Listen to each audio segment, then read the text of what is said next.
All right. Good morning, everyone. Welcome to the Institute for Work and Health speaker series. My name is Monique Gignac. I'm one of the senior scientists here at the Institute and also the scientific director. Before I introduce our speaker today, I'd like to go through just a little bit of some of our housekeeping so that you'll be aware of how we'll handle the question and answering. So first of all, I do want to let you know if you're interested in using the closed captioning, you can go to the bottom of your screen. I think it's usually under More, and you can turn on and off the captioning there as you would like. We often get a lot of questions. We're going to hold questions until the end of Nancy's talk. And what we're going to ask you to do is use the question and answer to type in your question, and then I'll go through as many as we can get through in the time we have this morning, and we can ask Dr. Carnide to answer them. If we don't get to your question, my apologies. Please do email Nancy, and the presentation will be made available in a few days post-talk. We like to have you use the question and answer. I'll try to bundle similar questions if I can, so we can kind of get through as many questions as possible and not repeat the questions. So that's just a little bit about today. Questions at the bottom in the Q&A, but let me introduce our speaker. So today we have Dr. Nancy Carnide, who is a scientist at the Institute for Work and Health. She conducts research at the intersection between occupational health and safety and substance use. Her program of research includes examining the use and non-medical use of prescription and recreational drugs among workers, their risk factors, and the workplace consequences of their use, with a focus on cannabis and opioids.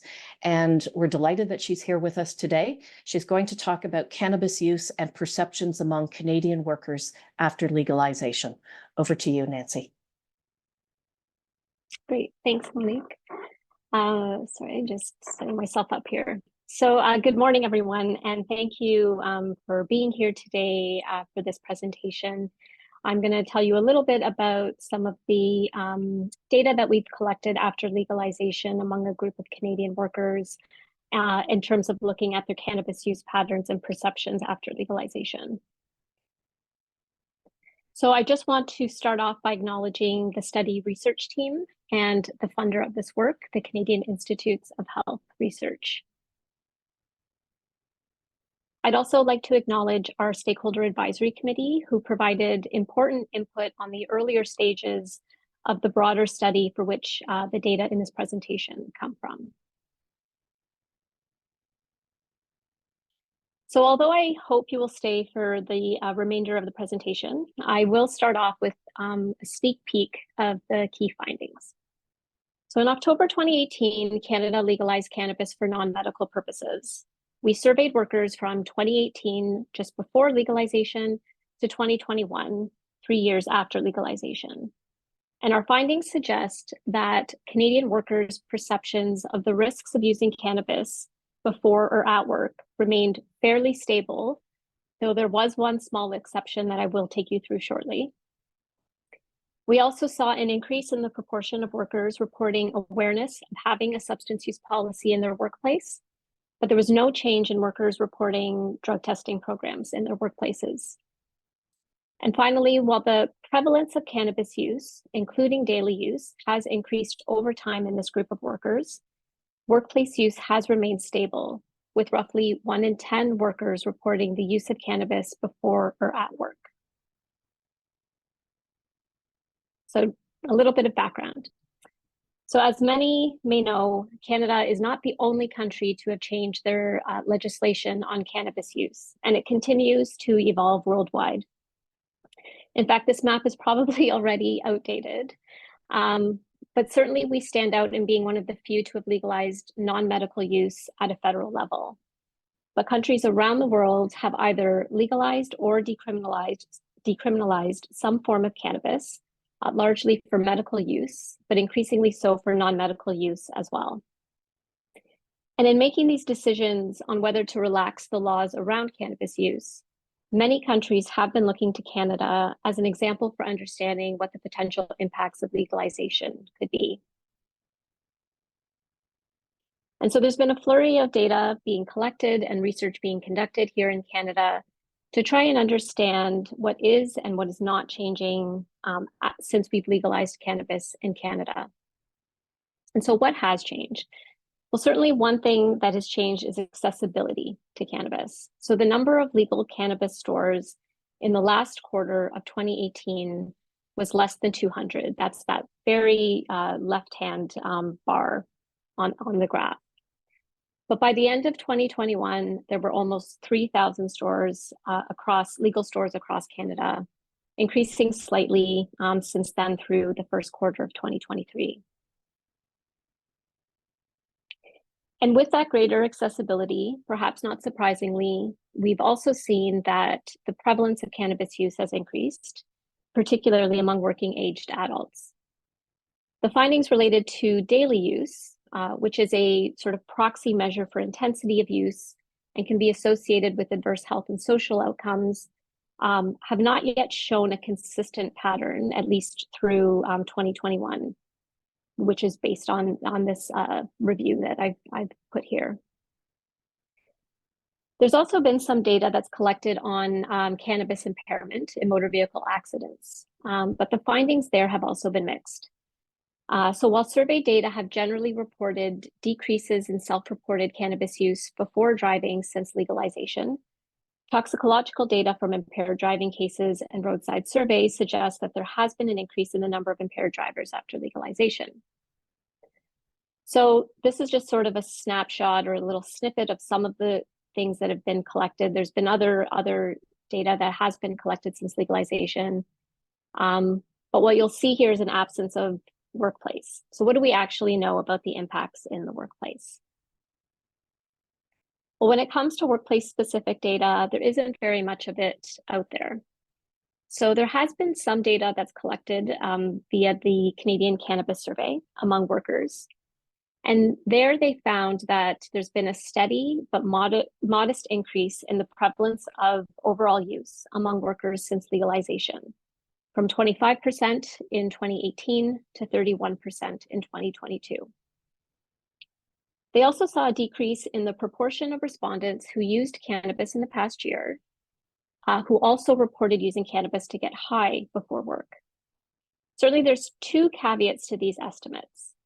So first, the data these estimates are based on data from both employed and unemployed individuals. So it's actually not specific to workers. And two, they look at people who used cannabis. They only sort of created this estimate based on people who used cannabis in the past year. So that was their denominator. But because their denominator is increasing year after year with new individuals using cannabis who are unlikely to even think about using cannabis at work, that decrease is likely not a good reflection of what the broader picture is in Canadian workplaces. So beyond this, there is no data on other workplace relevant issues. So things like perceptions of the risk of using cannabis at work, which can be a modifiable upstream factor that we could sort of target to prevent workplace use. So we've been collecting data we collected data from 2018 to 2021 from a cohort of Canadian workers. And the objectives for today are to present the results where we've been examining changes from just before legalization through 3 years after legalization in 3 different sort of buckets. So cannabis use patterns, including workplace use, workplace risk perceptions of cannabis use, and awareness of workplace substance use policies. So as I mentioned, we've been collecting data via surveys from workers yearly from 2018 to 2021. We collected data from workers from across Canada, and to be eligible to participate in our study, workers had to be employed for at least 15 hours per week in workplaces with 5 or more employees. We collected data from workers from a variety of occupations and industries, and we also collected information from workers who both used cannabis and did not use cannabis. The recruitment of our sample was done by ECO's research associates, And the vast majority of our sample comes from a pre-existing panel of approximately 100,000 households of individuals who agreed to participate in surveys from time to time. So our first survey, we collected information from just over 2,000 workers in 2018, and it was about June 2018. So it was just before legalization, which officially occurred on October 17th, 2018. We collected an additional set of surveys data, or we administered another set of surveys to just over 4,000 workers in 2019. And then at the very end of 2019, edibles and concentrates were introduced to the legalized market. And then, of course, the COVID pandemic began in early 2020. We still managed to collect information from just over 4,000 workers in the summer of 2020. And then an additional just under 4,500 workers participated in our 2021 survey. So we've been collecting surveys, as I mentioned, through each of these years, but in certain instances, we did not collect information in 2020 because of everything that was happening with the COVID pandemic. We had to sort of streamline our survey in that year. So I'm just going to sort of highlight the things that I'm going to be presenting today and where we may have gaps in that 2020 year. So the first set of questions were around trying to understand workers' perceptions of the risks of using cannabis either before or at work on two different things. So we asked questions about what they thought the risk of using cannabis was in terms of interfering with productivity when using cannabis within 2 hours before work and when using cannabis while working or on breaks. We also asked workers whether they what they thought the risk of using cannabis was in terms of safety when using cannabis within 2 hours of hazardous or safety sensitive work. And you'll see that there's a couple of questions there where we didn't collect information in 2020.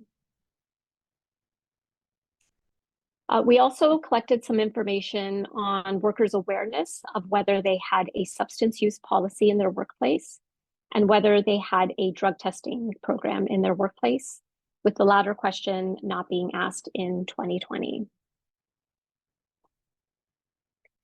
We collected quite a bit of information on cannabis use patterns. In the interest of time, I can only sort of focus on a couple of different things for today. But essentially, in terms of the cannabis use data, we collected it every year, including in 2020. So today I'm going to be reporting on the information on whether individuals used cannabis in the past year at the time of their survey, and their frequency of use. And we also asked questions about their use in relation to work. So we asked whether they used cannabis within 2 hours before work, whether they used cannabis while working but excluding breaks, whether they used cannabis on lunch or other breaks, and whether they used cannabis at the end of a work shift while still at work. And this is sort of what we call workplace use. So we will be presenting some data on just broadly on workplace use that encompasses any of these four instances. So I'm not going to go into too many details of the analysis, but essentially we sort of did two things. We did a global trend test, really, which was just meant to broadly tell us if there was an overall change in our outcomes over time. We also did a series of these sort of wave-to-wave comparisons where we were trying to understand whether when changes were occurring in the outcome after legalization, and whether they were different, whether the post-legalization period looked different from the pre-legalization period. Across all four time points, our sample looks quite similar. So mean age around 44, just over half were males, and workers were primarily working full-time, regular scheduled hours. And the vast majority, almost 90%, reported that they were in permanent jobs. There was also a lot of similarity across the four time points in terms of the industries from which these workers come from. So about 10% came from primary industry, which includes construction, 15% from manufacturing, trade, transport, and warehousing. Roughly 12 to 15%, I should say. 14 to 15% from education, 11 to 13% from healthcare, social assistance, 9 to 12% from arts, retail, accommodations, and about 38 to 42% from other industries. So in terms of the results, I'm going to start off by giving you some information around the perceptions of risk and how that might have changed over time. So the first question was asking whether what the workers' perception was in terms of the risk of using cannabis within 2 hours before work and the risk of that interfering with productivity. So just to orient you, the legend is on the bottom, and the blue line essentially says that workers felt that there was no or slight risk. So about a quarter of our workers at all three time points felt that there was no or slight risk. And sorry, just to highlight there, 2020 here is missing because we didn't collect this information. The orange line refers to moderate risk. So about a third of the workers at each of the time points felt that there was a moderate risk of using cannabis within 2 hours before work in terms of interfering with productivity. And another third felt there was a great risk. But what you'll see here is that the lines are essentially flat. There really has been no change in a worker's perception of the risk of using cannabis within 2 hours before work. So likewise, on the right-hand side now, this is their perception of the risk of using cannabis while working or on breaks in terms of interfering with productivity. Again, we see some very flat lines. There is really no change over time in these measures. The difference here being is that workers tend to find, there was about 2/3 who felt that using cannabis while working or on breaks posed a greater risk of interfering with productivity. This question asked about the perceived risk of harm when using 2 hours before safety-sensitive work. So here I'm just sort of showing that first bit, 2018 being pre-legalization, 2019 being just after legalization. Again, we see these sort of flat lines. Nothing really changed in that first year after legalization. 57% in both time points felt that there was a great risk of harm when using 2 hours before safety-sensitive work. About a quarter felt there was a moderate risk. And then in 2020, something sort of changed a little bit here. So what we see here is that there's a flat line for no or slight risk, essentially. That hasn't really changed. But there was almost a flip between whether workers felt that there was a great or moderate risk, such that we see a dip in the proportion of workers who felt that there was a great risk of harm when using before safety-sensitive work, and then an increase in the proportion of workers who felt that there was a moderate risk. So there was that bit of a dip there, and then it sort of bounces back in 2021 to a similar prevalence or a similar proportion to what we see before the pandemic.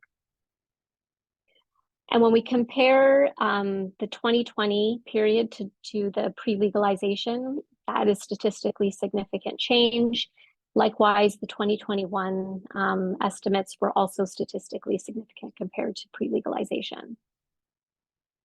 And there was also the significance of 2021 versus 2020 and 2020 versus 2019 was also statistically significant. In terms of awareness of workplace substance use policies, what we found here is that there was a significant trend over time. So that orange line here are those individuals who reported that, yes, there is a substance use policy in my workplace. And so you could see that there's been an increase over time in the proportion of workers who report having a substance use policy in the workplace particularly in that first year after legalization. And so then, not surprisingly, these are statistically significant changes. So each of the three post-legalization time periods, 2019, 2020, and 21, were significantly different from pre-legalization 2018. And although there wasn't, it was a modest change since legalization, these were also statistically significant. But when it comes to the awareness of drug testing programs in the workplace, that is not. There has been no change since legalization. Keeping in mind here, we don't have a 2020 data collection point, but essentially this looks flat. This is, I said, most workers, 3/4 of workers report that they do not have a drug testing program in their workplace, and that remained unchanged over time. So now to workplace, overall and workplace cannabis use patterns. So the prevalence of pasture cannabis use has increased in this particular group of workers. So in 2018, 34% of workers reported that they had used cannabis in the previous year. In 2019, a year after legalization, that increased to 42% of workers, remained fairly stable to 2020, and then has since increased again to 45% in 2021. Again, each of these three time points after legalization are statistically significant when we compare them to the pre-legalization period. And that last period between 2020 and 21, that change there from 41% to 45% is also statistically significant. In terms of daily cannabis use, it's actually daily or near daily use. Between 2018 and 2019, we saw 8% of workers had reported daily or near daily cannabis use. So there was no statistical change there. But since 2019, we've seen a trend towards an increase over time. So in 2020, this increased to 11%. And then by 2021, 14% of workers reported daily or near daily use. Those last two time points are statistically different compared to the pre-legalization period. And the between wave periods are also statistically significantly different. In terms of past year workplace use, that has not changed.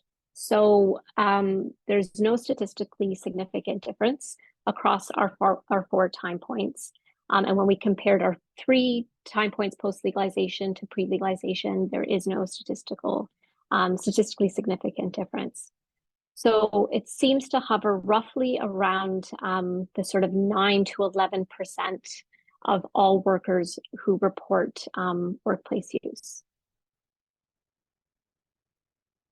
When we look at the specific situations that sort of encompass that past year workplace use, we can see, again, generally speaking, pretty flat lines. There is a bit of a dip in use within 2 hours before work. That's in that upper left-hand corner here, where in 2020, we saw 6% of workers reporting use within 2 hours before work. And that was significantly different from the 9% in 2019 and the 10% in 2018 before legalization. But for the most part, this is fairly stable in each of the four different situations. So whether that's used before work, after a work shift at the workplace, at lunch or on other breaks, or while working excluding breaks. So before I get into sort of just quickly to summarize and the implications of the findings, I just wanted to talk a little bit about the strengths and limitations of the analysis. So we did collect data from a moderately large sample of workers in each of the time points from across the country, from a variety of different occupations and industries.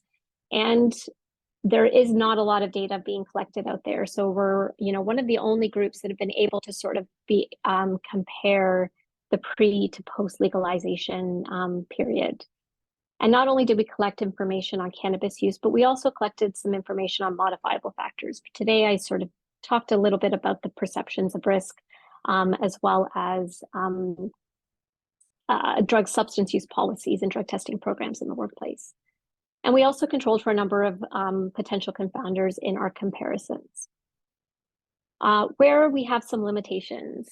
So we, as I mentioned, we only were only able to collect data from one pre-legalization time point, and that was in June 2018. So certainly we don't have any information before that, and there's some population-based data that suggests that there was already an increase, a trend towards an increase in cannabis use in working aged adults, not necessarily employed adults, but in working aged adults, even before legalization. And so what we may be seeing is sort of just a continuation of that pattern. We can't tell that in our data because we only have that time point. And that time point was collected only a few months before legalization. And so there was a lot of discussion at that time about legalization. And certainly that could have also have influenced people's awareness of the issue and people's perceptions of risk as well. The other important thing to mention is that we don't have a control group. We can't compare because of the federal nature of the legislation. We weren't able to collect any information from a Canadian-based control group, and so because of these first 2 points, we cannot explicitly attribute any changes that we are seeing after legalization to the legalization. We've also, I guess, a limitation here is that we only were able to collect data up until 2021, so we don't have more recent data that goes beyond that. And for some variables, as mentioned, we didn't collect data on certain variables in 2020. And finally, this wasn't a random sample of the Canadian working population. And so although the patterns may be generalizable, the overall estimates may not be generalizable to the Canadian working population. So just to sort of summarize what we've seen, in terms of perceptions of risk, they were broadly stable over time. So whatever workers were sort of thinking before legalization doesn't seem to have changed since legalization. Now, we did see that bit of a dip in 2020 in terms of how risky workers believed cannabis use to be when used 2 hours before safety-sensitive work. And though later it did bounce back to those pre-pandemic levels in 2021. It's hard to know why this may have happened. And certainly 2020 was a time of considerable uncertainty with COVID. And for some time, I think many people feared, especially in those first months in 2020, we feared it as really as an existential threat. And so I think it's possible that a person's heightened fear of COVID risks could have altered their risk perception of other things, including in this case, cannabis use as a potential hazard in the workplace. But it's really just hypothesizing.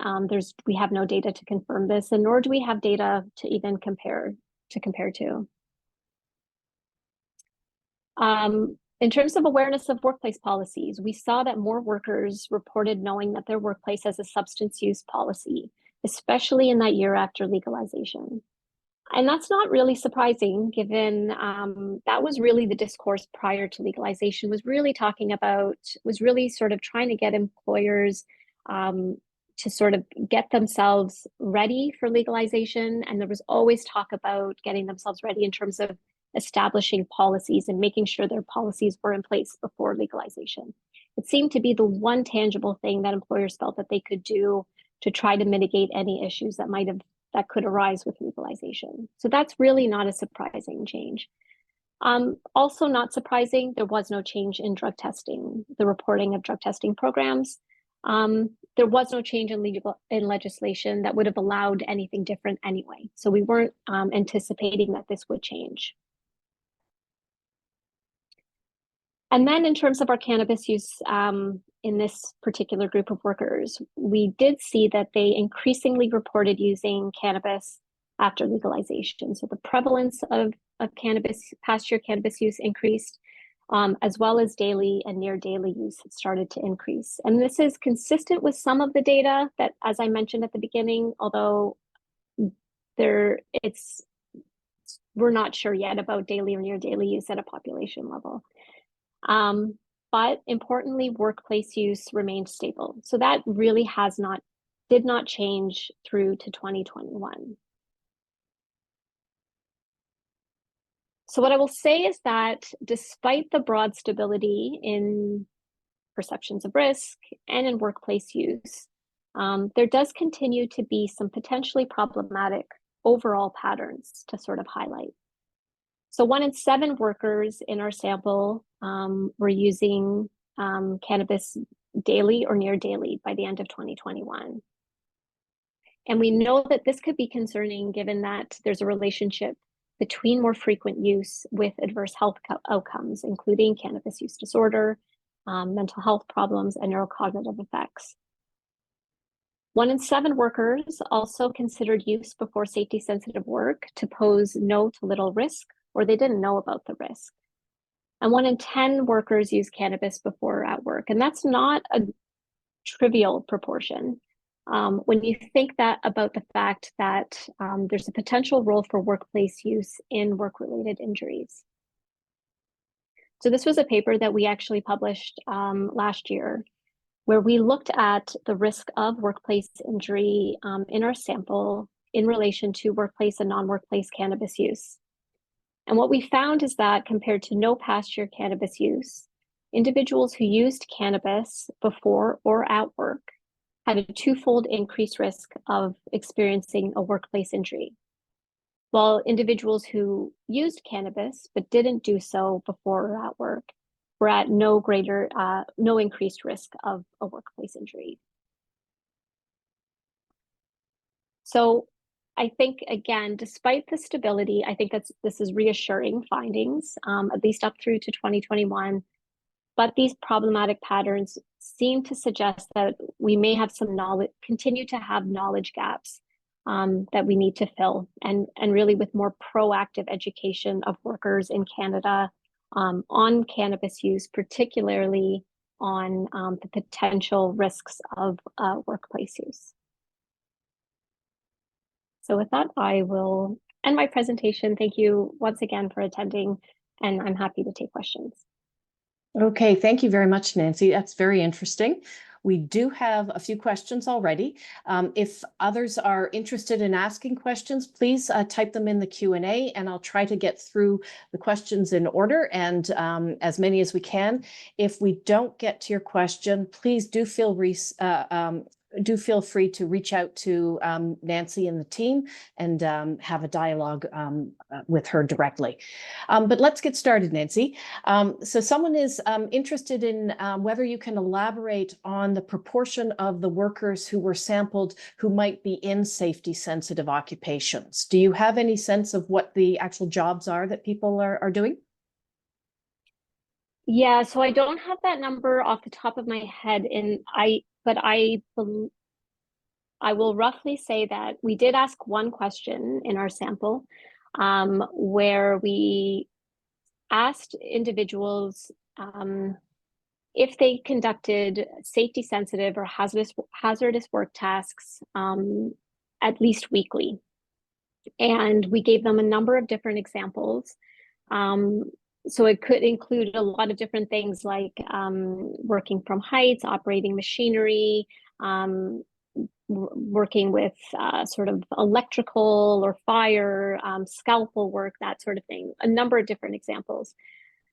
I believe that roughly speaking, across the 4 different time points, approximately 30 to 35% of our sample included individuals who said yes to that question, who said that they did engage in safety-sensitive work tasks at least weekly. Okay, thank you. Will you be able to look at some of the data based on some of that in the future? Yeah, that is something for us that I've been wanting to do. We did start to explore we started to explore some of the cannabis use patterns over time by industry. And we see very similar patterns in terms of increases in use over time and overall use, and fairly stable workplace use patterns. But we may also start to think about doing that also in the hazardous work as well, like in that delineation between hazardous, non-hazardous. That's a great segue into a couple of other questions that have come up, and that is about industries that you looked at. So someone who is interested in whether you had any participants from the mining industry, and another person who's interested in, well, basically the range of industries explored, and were there differences that you were seeing across industries? So mining and the different industries and any differences. Yeah, let me just bring me back to that slide on industry, just to kind of give a sense. So mining would fall into that sort of primary industry group. I believe that that's a very, very tiny number of workers that are in our sample specific to mining. As I mentioned, we did start to explore this within industries in terms of looking at patterns of cannabis use and workplace use over time.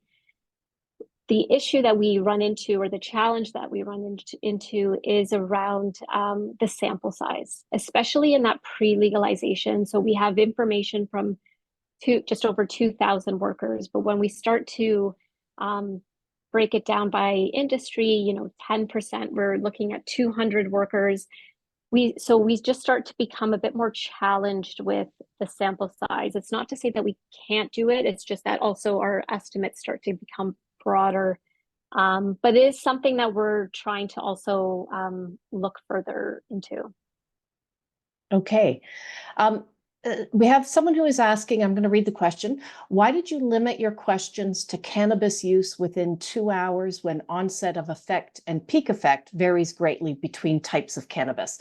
Specifically, I'm wondering about edibles. A worker could still be impaired and have their productivity impacted if they used 4 to 6 hours, if they are using it 4 to 6 hours before, or even a day of up to 12 hours.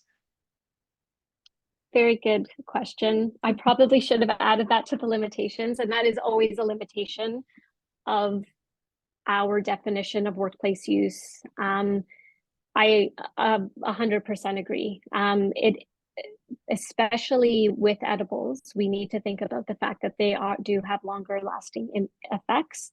At the time, we were using I will try and sort of say that when we were doing this, there wasn't a lot of examples for us to work off of. So there wasn't a lot of research on cannabis use in the workplace before legalization. And so we sort of did our best. We relied on looking at some of the older literature that used that sort of within 2 hour period. I will say that others have used that as well, not to say that, but I guess I would just say I 100% appreciate that limitation. I absolutely acknowledge that that is a limitation, especially now that more people might be using edibles as well. And unfortunately, we didn't collect information beyond that. Do you have the opportunity to kind of be able to, even though it's always the 2 hours, to look at edibles versus other, use oils, in your data to kind of see if that makes a difference in perceptions of risk or other factors? Yeah, it gets a little bit tricky. Again, because of the smaller sample. So I do have information on how things have changed also in the primary method of use. If we have time, I can share that.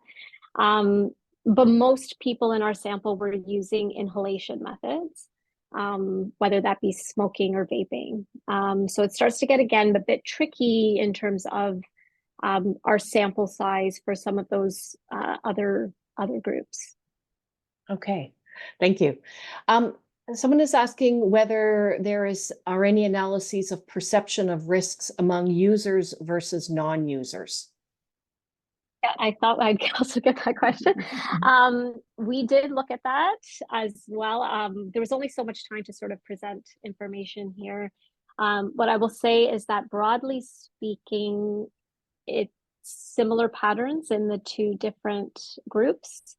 Perhaps not surprisingly, individuals who use cannabis have a lower risk perception of those activities. So they tend to perceive cannabis as being less risky.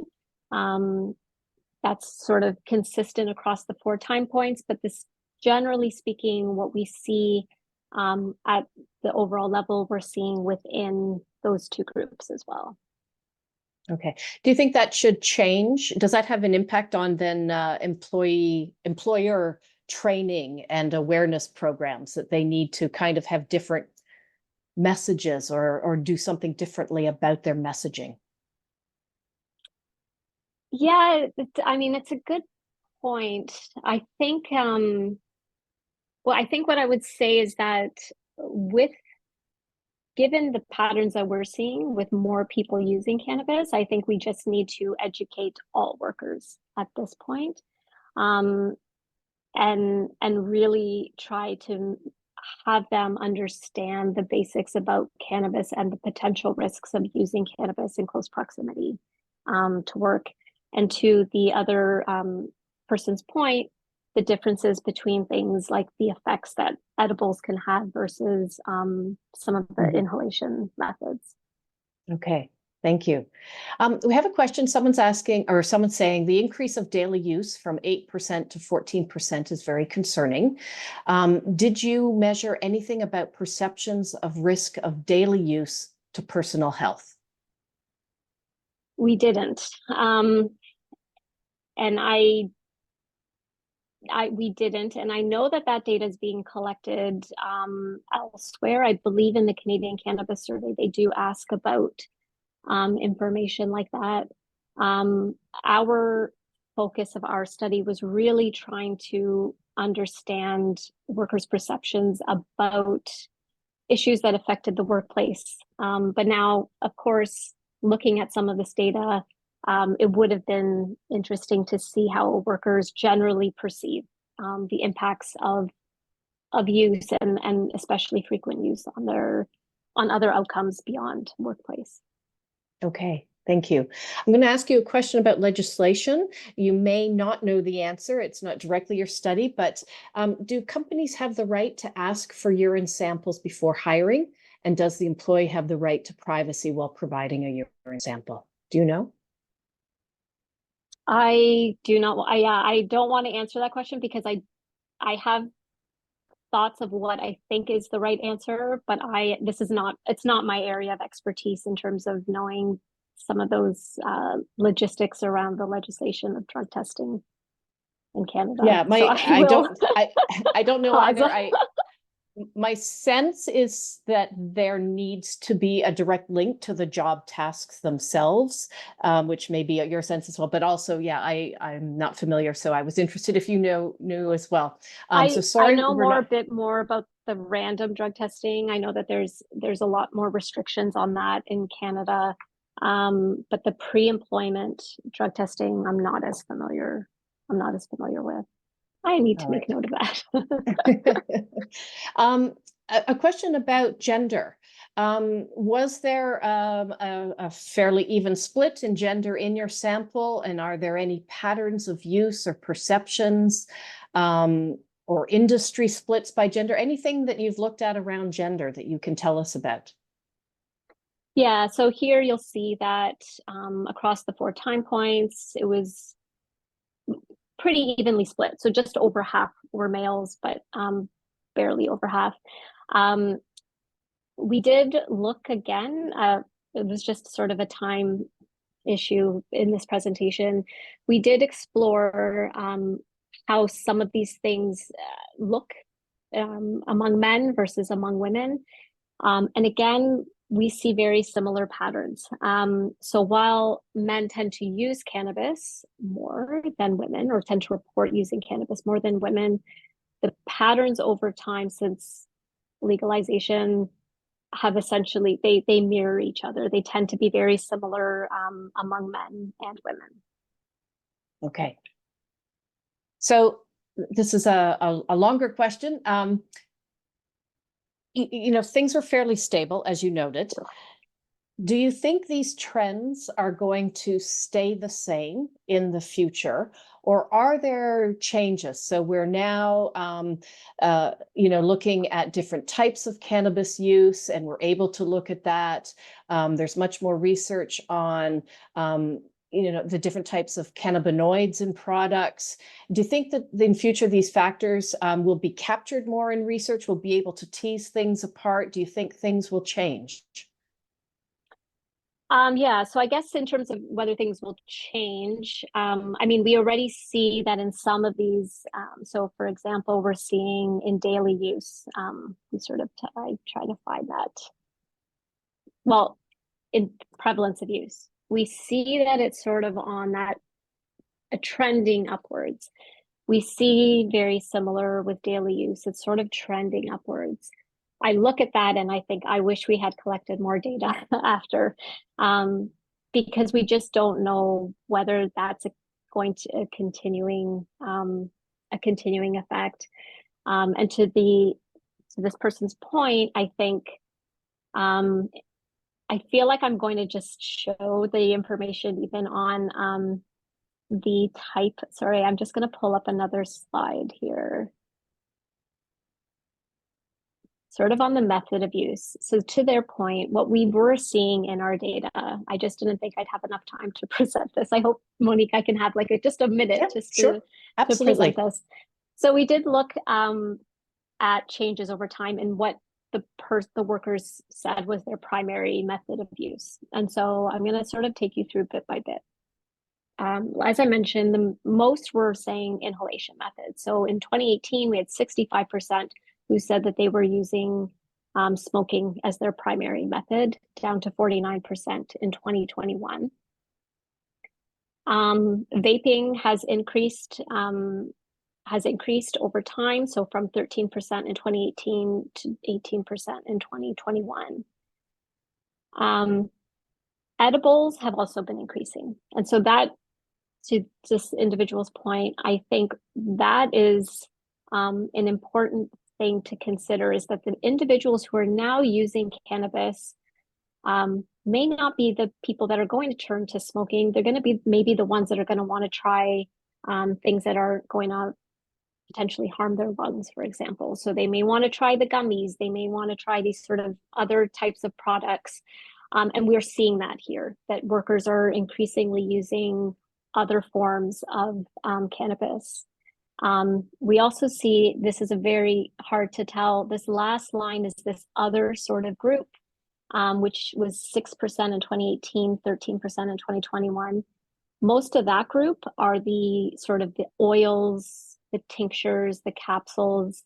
Again, we may be seeing sort of differences there, changes in essentially in how workers are using cannabis over time, with sort of this new group of individuals who are trying out cannabis. And yeah, so to their point, I think things certainly could still change. I mean, this was a very short period after legalization. We just don't have the data beyond that. Mm-hmm. Will your study continue? So will you have the potential to look at some of these in the future? Yeah, we talked about getting more funding, and at the time we sort of decided not to, but part of me just wants to say maybe we should still collect data, even though there's been some gaps in our data collection. But at the moment, no. At the moment, these are the 4 data points that we have.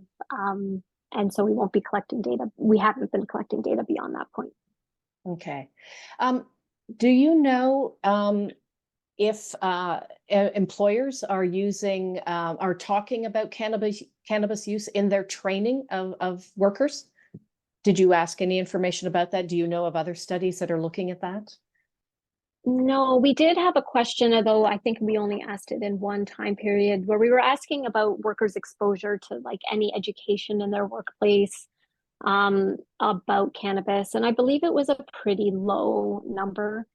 As I mentioned before, I think there was a lot of discussion before legalization because I think people were apprehensive. They didn't really know what this was going to mean for the workplace. And so there was a lot of discussion about this in the lead up to legalization. As I mentioned, workers were getting their policies in place. Um, but I don't really hear as much about it anymore. And so I don't really know if that's sort of now that things have just been happening and the sky hasn't quite fallen. Maybe it's just sort of fizzled out. The interest in it has fizzled out, and maybe it's just sort of status quo. Okay, things are still the same as they were before. What I will say is that, of course, we're only collecting data from workers on their use and on their perceptions. What we don't have here is data on what I alluded to before in sort of more motor vehicle accidents, on cannabis involvement in workplace injuries, how that could have evolved over time. We don't have that. And that I think is an important data point that we should be collecting in Canada, just as a sort of a really important outcome to think about. Right. Okay, thank you.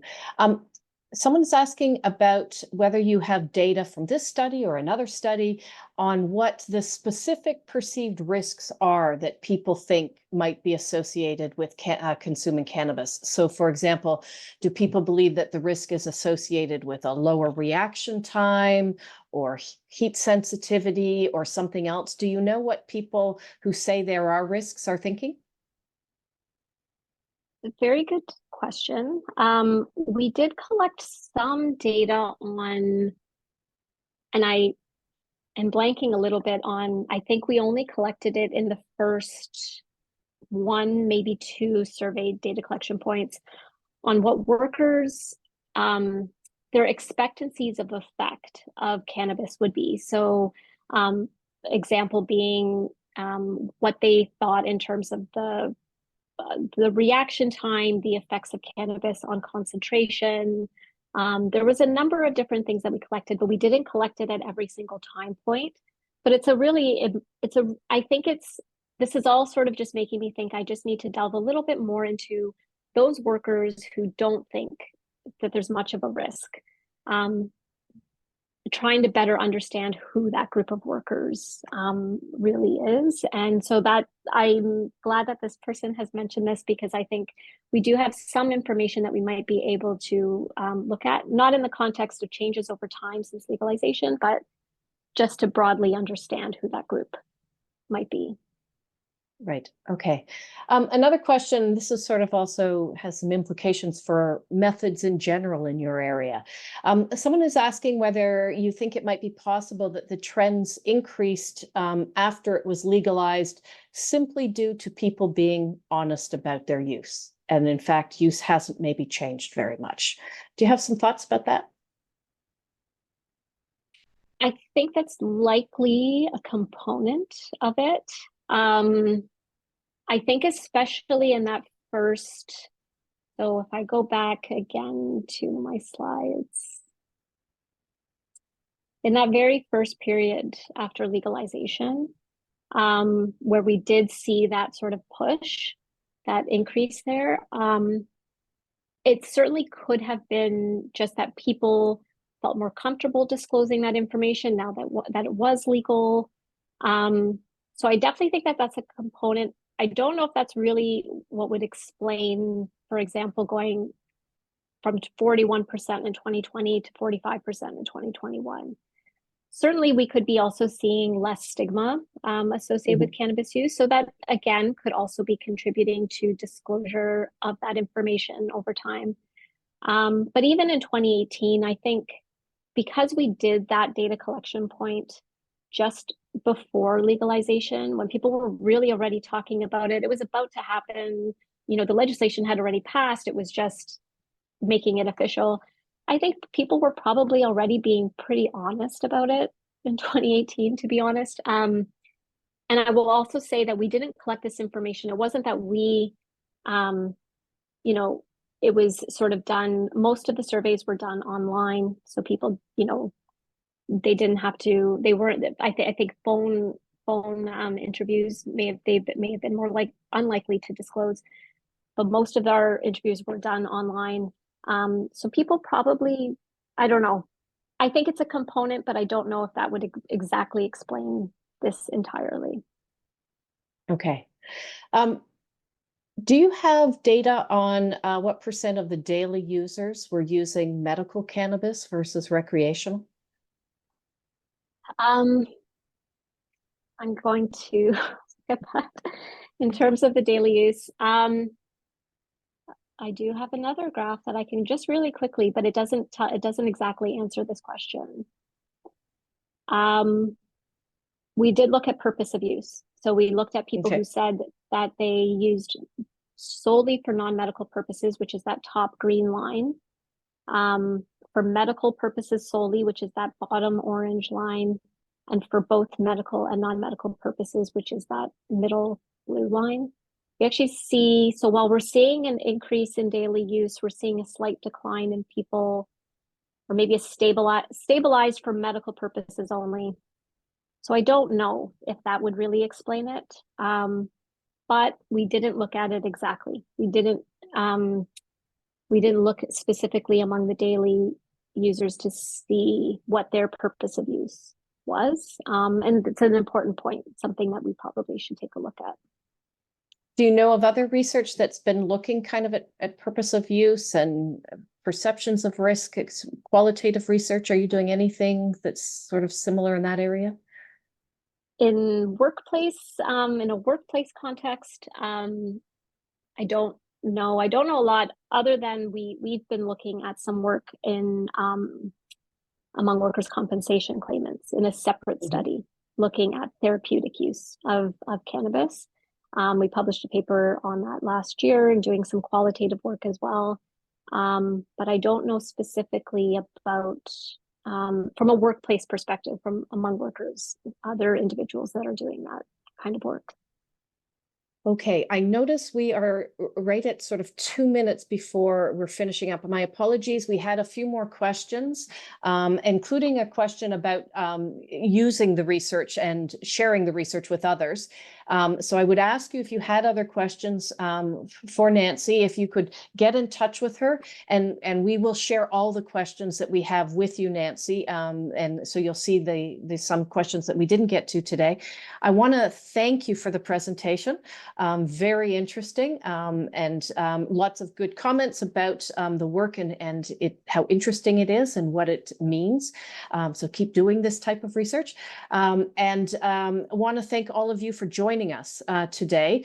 We hold open speaker series presentations with people in the public several times a year. We're going to take a little bit of a break over the summer. So if you haven't already signed up to receive alerts from us about our speaker series presentations, please do. And we will be back in the fall. But thank you again, Nancy, and good luck with all of the analyses and the research that you're doing. Great. Thank you, everybody. Take care. Thank you. Take care. Bye-bye.